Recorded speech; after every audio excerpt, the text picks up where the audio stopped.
A mock Nagasaki-type atomic bomb named Fat Man was on display at the National Museum of the United States Air Force in Dayton, Ohio. Fat Man was an implosion-type weapon using plutonium.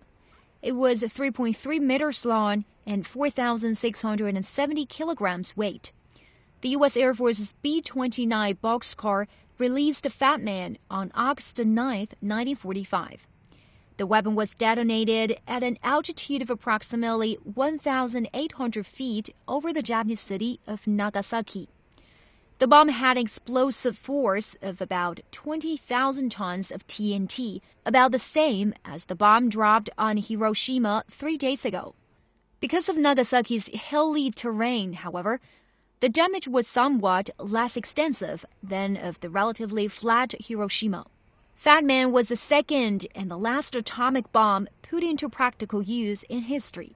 The craziness of Japanese militarists during World War II is one of the major causes that the two cities vaporized in the mushroom clouds. Millions of innocent people were mercilessly massacred as Japanese army invaded China and other Asian countries only to satisfy its militarism ambitions.